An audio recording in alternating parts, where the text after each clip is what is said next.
Bonjour, and welcome back to Pushbox Banter. I'm Daniel. And I'm Craig. And today we're going to talk about F1 and all that implies. And today it implies a lot of cool stuff. We have the one race that we talk about all the time, Spa-Francorchamps. Yes, in Exactly. Belgium. And then we've got that. And then we have one of my favorite four-letter words in racing, rain. Exactly. Yes, Yeah, yes. rain and sprint. Yeah, well, sprint's not my favorite. It's not a four-letter word, but but it does add to some of the drama for the weekend. So, Yeah.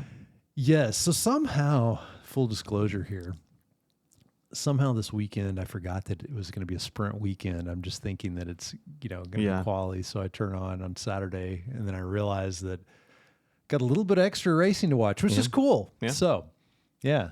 So,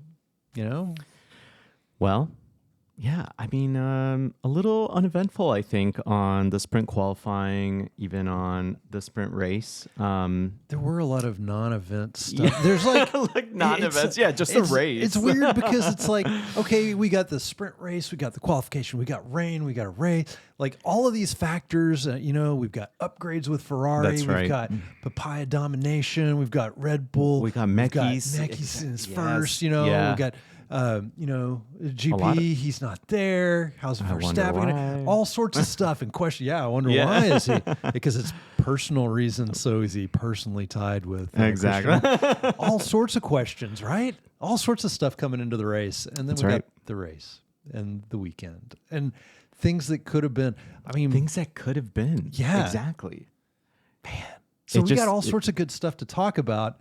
But just when we talk about like actual events and everything, like I think I wonder, it's not as much as like, let's say Silverstone this year where there are tons of rain, tons of accidents, things like that. And then, and then we think like the Spa, like all of us love this racetrack, this race course. The drivers all love it. And Yep. then, so we think of all, like we have such high expectations for it. And then it delivers in some ways, but I don't know if it can meet those high expectations that we necessarily give it. Yeah, it did. It didn't meet the hype this year. Yeah, I don't think so. I think it had the chance to. Every chance. And I think that we were robbed of that chance by the FIA. Yes, we were. 100%. So here on Pushbox Banter, we're the voice of the people. Yes, we lament what just happened. Yes, we do. We lament it. It's the end of rainy, wet races now. Potentially. Like, I mean, I get it. Okay, the drivers do need to be able to see the car in front of them. That's important for them to race. I mean, you can follow the stream of, of water vapor coming up from behind the cars. Yeah. Well, yeah. I mean, let's just get to the crux of it. I think that the FIA made a mess of this race. I think so too. Not only did they delay it for an hour and a half, which is okay, people can fast forward. It's fine unless you're live or you're there. Right. But you get more of your money's worth. sure, yeah, no Okay. doubt. But to deny everybody a wet start for a track that wasn't that wet to begin with, I don't know, man. I was in shock. It's like, how do you deny everybody that, including the drivers? You got to give them the benefit of the doubt. Like, that's what they do. Yes, totally. That's what they do. Like, we have drivers going around, they yellow flag it after they delay the start. Then they have them start as a rolling start with the yellow flag. But the other thing is, like, the drivers are complaining, oh, it's too wet. It's a little slick here. Well, you're on inters. Change your freaking tire. That's why you have wet tires. Just to go to Exactly. the rain tires. I don't get even, those on. Why like, do they even have them? If the FIA doesn't allow them to have a wet race, Well, why have yeah. wet tires? Exactly. Like, I mean, make them switch to the other tires then. Okay, so if there's too much standing water, okay. I mean, because then they can't see. That makes a little bit of a difference, right? But at the same time, like, they are the top, well, this could be argued a little bit, but they are the top 20 drivers in the world, right? They should be able to drive in wet weather. A lot of these drivers, they grew up in England. It rains there all the time. Come on. Like, Yeah. we want to see chaos. Yeah. That's why I love the word rain when it comes into the forecast. Like, it brings about chaos. Like, there's certain aspects of a life that we all live that we do not want chaos in. We want peace in our home. We want peace in our country and amongst fellow mankind across the world. Yes. But on race day, we want freaking chaos and we want the rain to come. And the FIA took that away from us. Yep. They sure. And I'm not did. happy about it. No. At all. No. I mean, I may have a smile on my face. And I may have a light sparkling in my eyes, but I'm not happy about that. Yeah, and what kind of precedent does it give everybody? Like, especially the drivers. Oh, you complain a little bit, and all of a sudden it's like, is it a liability thing? Like, come on. Again, Yeah. you're racing the most, technical prototypes of cars in the world. Like, you're going to have an accident. It's going to happen. Yeah. And part of it means driving in the wet, driving in the rain. Yes. They made a movie about it. Yes, they did. And a book. Yes. It's like you have to overcome the elements. And Exactly. I mean, and this race is one of the coolest ones. It has the highest elevation change. It's the longest racetrack on the circuit. So, I mean, it only has 44 laps. And they took like 3 of those away because of a rolling yellow start. They didn't even get a clear race start. That's ridiculous. Like, It's they make these. They go through and do 3 laps, right? So they create a dry line.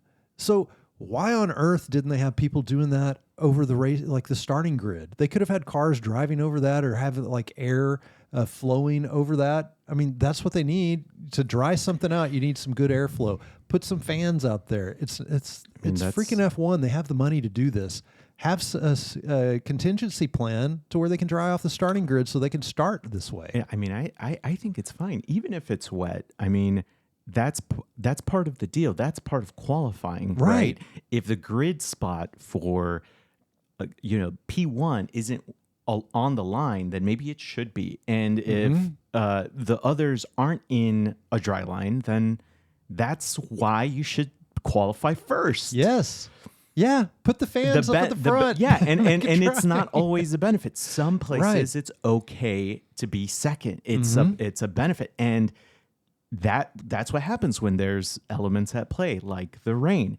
You're going to be stuck in a puddle probably, and qualify better. Yeah. So I don't know. I think it sets a really horrible precedent. It just means like, make up your mind. FIA has to make up their mind. For example, if there's no more wet races, just get rid of them then. Just say, hey, it's going to rain. Let's suspend it. And that way, we're not all thinking like we're going to experience something incredible. You're taking it away from the drivers. You're taking it away from us. And I don't know, perhaps it's a franchise thing. And it's like, okay, the teams don't want to incur losses or whatever. But that's what you signed up for. That's right. That's the show. Well, and the other thing is, like, you think of Max Verstappen, you think of last year. I mean, Sao Paulo. Yeah. Legendary drive, like the thing that masters are made of. Like, exactly. It's amazing. Again, I get chills thinking about it. It's the driver. Got him right that's now. That's where the diamonds shine the brightest. Right. And they took that from us. Yeah. And I feel robbed. And I feel it's unjustified for them to have done that. I mean, I think they robbed not just the fans, they've robbed the drivers. Yeah, they did. Even the ones that were complaining. Who's to say that Lando? Maybe you could have kept your P1. No if kidding. Just it is be Lando. Quiet. That's true. That's true. So I mean, outside of that, like we take this. The other thing is like we had a bunch of rain before the race. Race starts and then the rain backs off and it never does come back. So throughout the rest of the race, the track's just getting drier and drier, and so forth. So, yeah. Honestly, when I just can't get past that, the intervention of the FIA, it's almost like an 11th team that just puts its thumb on the scale and says, okay, we're going to decide this. And then all of a sudden, everything changes. The strategies, the tire management. why even start? Why not just wait another hour if you've already waited an hour and a half, Yeah. and just start so that everybody can have an equal footing and start in the dry? Yeah, if that was your concern, If that was a concern, instead, you're mixing up what could have been, and it's not in a way that adds value or adds positive chaos, I guess you could say. Right. It takes away. And anyway, I just can't get past that. Sorry. yeah, it is. So there were a few, I guess, I mean, this race, it's very difficult for people to overtake. And so throughout, like, qualifying is pretty important. So we've got the sprint qualifying, we've got the normal qualifying, events that happened in the sprint qualifying. Hamilton, well, leading into, so leading into the race, Ferrari, all the talk with Ferrari is getting new rear suspension. How's it going to be? Is it going to improve them? Is it going to push them up? Whatever, right? So Hamilton, sprint Q1, spins out right at the end. So he's stuck at the back from the beginning. Leclerc, he actually does pretty good. Ends up qualifying fourth. Good stuff there, right? Antonelli, he also had problems in gravel. Yeah. He made it rain, but it was only gravel rain. He made gravel rain. Yeah. Oh my gosh. If you guys didn't see this, go back and look at the highlights. His spin out, he kicks gravel all over the track, and it's there for the rest of qualifying until they finally, I think they actually cleaned it up in between one of the sessions, but I think he had a tractor with pretty a fan. much, man. Yeah. With a forklift on it. It was crazy. Well, maybe not quite that crazy, but it was like all over the place. So sprint race, we'll cut to the point. Max wins, which is pretty cool. His car was set up for, low downforce, super fast in the straights, much more so than the McLaren's. Throughout the whole sprint race, Norris, Piastri are right behind him. And the question is Norris going to try to pass? No, because it's only 1 point difference. So there's no incentive for him to try to pass if he has another incident like he did in one of the races earlier this year. So, we've got that. And then we get qualifying for the race, for the Grand Prix, the real one. I can tell you what happens in qualifying, Craig. Well, let me tell you one thing. Okay. Stroll is dead last. Yes. Yes. Record For setting those, drive. yes, for those of you that didn't know, Daniel is very clairvoyant. No, but he actually, Hulkenberg and Stroll, I'm not sure if this is official yet, but I think they were involved in the slowest accident ever in F1 in the pit lane on the exit for Q1 for Q1. And I love how Stroll was like, he ran into me. It's like, no, you literally ran into him. You ran over his wing. It was great. They repair Hulkenberg's car right there, just fix the wing. Yeah. No. Continue. Sorry, Craig. Yes. So we go into the qualifying, and in Q1, Hamilton he's behind. He's on the left foot, I guess, so to speak. And he's got one more lap in, and we think he nails it. He comes in, he's like 6th or 7th. He's right behind Leclerc. And then we get word that he's exceeded track limits in turn 4.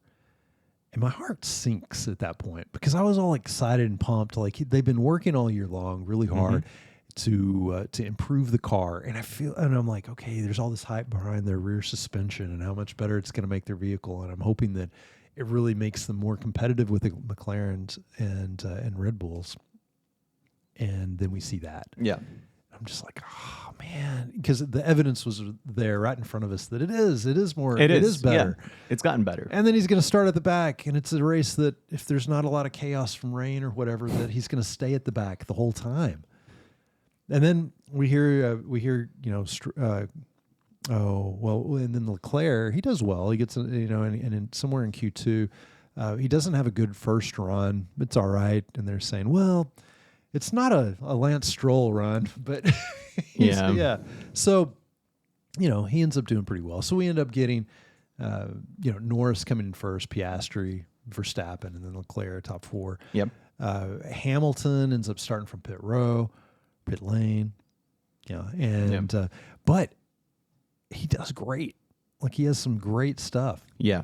Yeah. What do you think about Hamilton and his race? I think Hamilton redeemed himself from this weekend because he was having a horrible weekend, horrible practice, horrible sprint quality, horrible sprint, and even worse quality with getting kicked out in Q3. But yeah, he's my driver of the day. He had a redemption drive, and revisionist history in the making right now. Had the FIA not gone and mucked up this race, I think that Hamilton would have been on the podium. I think you're right. Yeah. That's who the FIA, messed over. Yeah. Right? Yeah, you drove amazingly well. Like we would have had another story like the Hulkenberg story in Silverstone. Yes. That's what we would have had, but it would have been Lewis Hamilton, which would have been even bigger. Correct. And he was driving awesome on the inters, and then all of a sudden he changes to slicks, and then he kind of just tapers away. But from wherever he was, P18 or whatever to P7 in a span of a couple of laps, that was amazing. Yeah, it really was excellent work. I mean, master class. Just showed the midfield like, hey, here I am. Yeah, don't forget, my name's Hamilton. Yeah, you know what I mean. Yeah, but if the FIA wouldn't have messed up, it wouldn't have been just the midfield. It would have been the world. The FIA. If the FIA had just let them drive, Hamilton would have been on the podium. Yeah. And what a story that would have been. That's right. Because they would have maybe, kept it 2 sets of inters at that point. I mean, it was an hour and a half and it was still a little wet. He would have had two sets of inters or maybe wets and inters, and he would have done great. Yeah. He would have run through the field, maybe caught up to Max, definitely would have passed the Williams that he was behind for a while. Yeah. I mean, what's Albon going to be doing over there, right? Anyway, that's my feeling about Hamilton. He did great. My driver of the day. I believe everybody else's driver of the day. I don't know. Yeah. Yeah, I think so too. Yeah. What do you think about the McLarens? I think they're in a league of their own, and it's nice to see that they're allowing them to race. I think right now Piastri is so much more mentally strong, not only mentally, but just on the track. He's just, I think he's showing Lando what a number one driver looks like. Yeah. So do you think any of the teams can challenge the Papaya for the rest of the way? No, I think this is a done deal. Yeah. What do you think? I was as far as for the team goes now, they're way too far ahead. I think individual races, I'm hoping that Ferrari is able to. I'm hoping that Max Verstappen's able to as well. But they're just too dominant. I think they're too dominant. So I think it's kind of cool though, in a way, because we always, I don't know about you guys, but I always think about, what if this driver and that driver, if they're competing on fair grounds, like in the same car, same car's capability and so forth. And so that's kind of what we've got right now are two drivers, comparable capabilities, and they're competing. Like, so today, Piastri wins, then Norris, So end of the day, Piastri has 6 wins this year, Norris has 4. I'm just curious, like, what do you think? Do you think it's going to be Piastri for the whole thing? It's Piastri the fearless. What he showed today, especially in that safety car restart. Yeah. And more or less going flat out and overtaking Lando. Lando choking once again. This time not on a standing start. I think it's Piastri all the way. He's showing him. So when obviously, today, when you think of the word Piastri, you think fearless. I think fearless. So when you think of the word Norris, what do you think? Well, I think just one word. Choke. Choke. Okay. So what do you think? Fearless versus choke. It's interesting because Norris. So in the race, Piastri, he pits, he goes to a medium tire. Norris goes to a hard tire. And afterward, Piastri was like, yeah, if the roles were reversed, if he was in second, he probably would have gone to the hard tire. Norris probably would have stayed on the medium. So that was in the cards for them. But he really felt the medium was going to work better. So he did that. So he's having to manage tires to go the rest of the way. Norris is also somewhat, but he's on the hard tires, harder to drive. But it gets to a point where he's got to push it. He's like 8 seconds back. Yeah. And he's got to start picking up the time. So he has at least a few laps to try to pass. Yeah. And as he does that, he starts cracking a little bit. Making little mistakes. Little mistakes here, little mistakes there. But, it's not unforced errors. He's not like behind somebody causing mistakes, but it's because Piastri's driving so well in front of him that he has to push it to the limits every single lap, every single turn. And he's on a tire that isn't performing as well as those medium tires were. Correct. So, yeah, I mean, Norris is knocking out fastest laps left and right, but he makes a few mistakes that cost him a second here. He had a slow pit stop. Some things out of his control. He gets behind Hajar at one point. That's right. Hajar doesn't let him pass right away, even though he's like blue flagged. So, That's right. I mean, he has a few things kind of go against him, but I don't think it would have put him in a position where he may have been able to try to pass on the last lap. But I think that's more the commentators trying to build up some drama that's not there. Yeah, but you also have the race engineer going and telling him, hey, you're faster than this. Like, don't push it too much. Like, don't press on the pedal this hard. Right. I'm sorry. Come on. So we go back to the very beginning of the race. We have a rolling start. Lando's in P1, Piastri P2. And then within a few turns, Piastri passes Lando in the same place that Verstappen in the sprint race passed Piastri. Right, exactly. So he's a quick learner. But he overtakes him. He's in the lead from there. What do you think's going through his mind for the rest of the race? Oh, he's just doing negative self-talk. I'm so stupid. I'm so stupid. I'm so stupid. I know. That's exactly. I'm such an old. Right. Like. So what do you think about Piastri? What's he thinking at that time? What's going through his head? Oh, he's laughing. He's like, ha, ha, ha, Joker, see ya. Yeah. That's exactly what he's pretty doing. much. Yeah. So I think like if we were to take this into a psychological term here, I think Piastri's embracing his masculinity. Very much. Yeah. Probably. He's just kind of like, hey, this is who I am. And I'm going to be who I'm going to be. Oh, yeah. Total alpha energy. Yeah. And he just goes. He doesn't have to talk through it. Doesn't have to like give any excuses, brag about it or anything. He just lets his actions talk for himself. Exactly. Yeah. That's one of the things I like about Piastri. I really like that about him as well. Yeah. Yeah. Wow. So good stuff with that. Okay.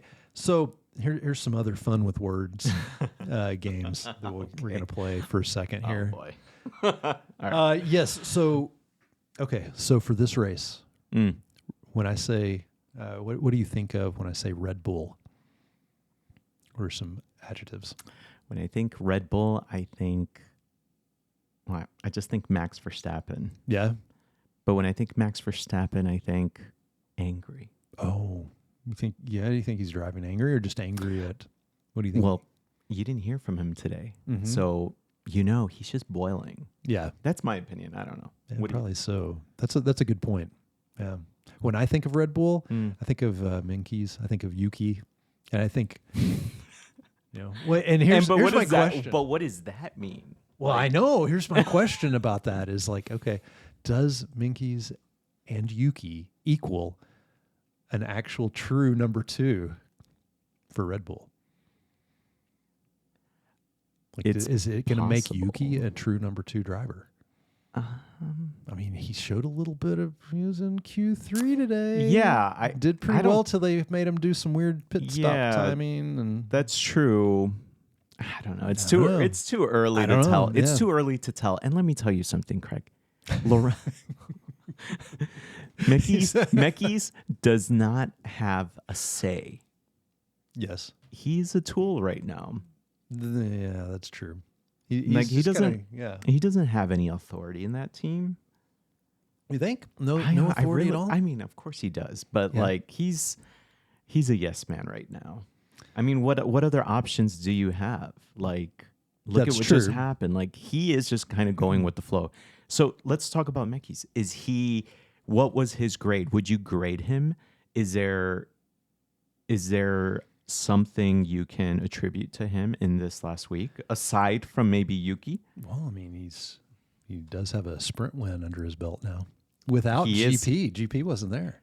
That's okay. Yeah. So, I mean, overcoming maybe a touch of adversity.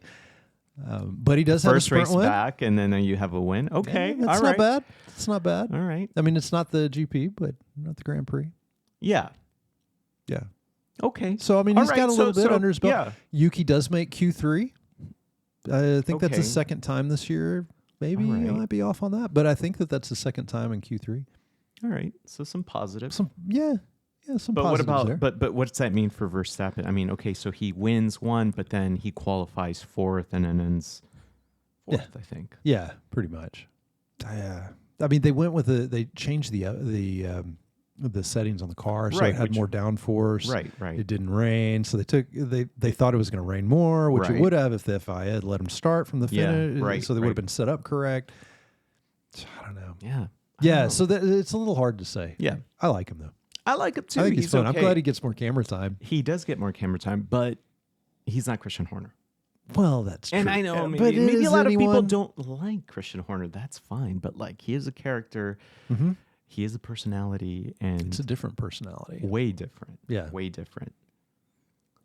I think he'll do good things if he stays. Yeah. I don't know. I feel like right now, the way that some of these F1 teams operate, it's almost like football, right? Like you Oh, have true. you have your managers, and you sack them as soon as they lose, 2 or 3 games in a row, Yeah. and then all of a sudden it's like, all right, let's get another manager in here. I don't think they'll do that with Red Bull though. I think they'll keep him for a while. I don't know. I feel like I mean, they feel kept like Horner this is for 20 that's a- years. Yeah, and they kept Fergie for that long too, and then he retired, and then it's been back and forth. Yeah. Turned out managers like crazy. I don't know. You see it at Alpine. You Well, see it it's at Alpine. Aston Martin. Yeah. You see it at Ferrari. I mean, it's just like, it is. and some of them to some degree have been football managers. I mean, that's true. Briatore, come Yeah. on, you know what I mean? Yeah. So, or execs. So I don't know. I don't like that, and I think that doesn't inspire continuity in like the operation of the team. In my opinion. Well, I mean, with Red Bull, he is, I guess, like a countering view would be, he did start with Racing Bulls, which was their academy, and he did move up through the academy. Now, You're is right, He, is you're he going to right. be like the From number 2 B team to- drivers? well, is it- the number 2 drivers, that- or is I it going to mean, be like a number 1 driver That's for also Red Bull? it's also the same thing though, right? Yeah. It's the same thing in football. You got the B team Yep. in the lower division, and all of a sudden, you're managing Barca B, and now you're managing Barca the main team. It's like, okay, well, I don't know. Sure, I like him though. I think he's cool. I'm sure he'll do a good job. Yeah, I think so. Hopefully, he does a great job. Yeah, hopefully. Keep Max So- Verstappen around for him. Next week we have Budapest. Yes. Did I say that right? Yeah, Well, it depends. Some people say it Budapest. Budapest. Okay. Yeah, but I've always, I'm not really sure. But because there's the Buda. So obviously the city is split by a river, and so there's the Buda, and then there's the Pesh side. So Okay. you combine them Budapest. together, Budapest. Okay. Yeah, I think that's how the locals say it. Correct me if I'm wrong. You can leave Or comments. don't. Or It's don't. fine. We acknowledge it. Yes, We may miss. I embrace my mispronunciations and lack thereof. So Yeah. yeah. What are your predictions for that race? I mean, can you go against McLaren being 1-2? No, you can't. My Well, predictions. no. My predictions for the race next week. It's going to be Piastri, then Norris, and then Leclerc. Okay. I'm going to go for this next race. It's going to be Piastri, Norris, Verstappen. You can't discount Verstappen because he's extra strong in this race. I would love to see that. So I would love to see and Verstappen back on and the I'm not the podium. biggest Verstappen fan. I know, and I would like to see Verstappen back on the podium. I think, I mean, We're trying I'm to sure we choose will. without my heart choosing the race, because then he would be first on every race. Well, you know That was what? out I'm loud. sure. Sorry. I'm sure. I'm sure we'll start seeing others in the podium here in the near future when once Hamilton starts to kind of get into terms with the car and the upgrades. It could be. I wouldn't be surprised if we start seeing, Leclerc stop popping up or Hamilton. It's gonna happen. Yeah, I think it might happen sooner rather than later. Yeah. I mean, I think Leclerc mentioned that it took a little bit of this weekend for them to get used to this to the upgrades, and I think just evidence looking at the driving, I think it took Hamilton just a little bit longer. Yeah, not too much longer, but just a touch longer, and I think he's going to be there too. So totally, I hope he's fighting for a podium spot next week. I hope so too. Yeah. So that's yeah. I was hoping to have more chaos in Spa. It's all right. I mean, but man, it is pretty beautiful watching that race. It is. The onboard cameras behind, like when you've got one driver trailing another going up over Rouge. Oh yeah. Yeah. Good 100%. stuff. Good stuff. Well, guys, appreciate you listening in. Yes, we do. Thank you. Craig, thank you. Daniel, thank you. All right. Yeah. Subscribe, yes. do all the things. Yeah, like, subscribe, share, comment, save as your favorites. And we'll do our best to comment back and respond back. Oh yeah. Usually it's me. Not always, but most of the time. Yeah. So with that, guys, stay passionate, live passionately out there. Enjoy life. Bye guys. Bye-bye.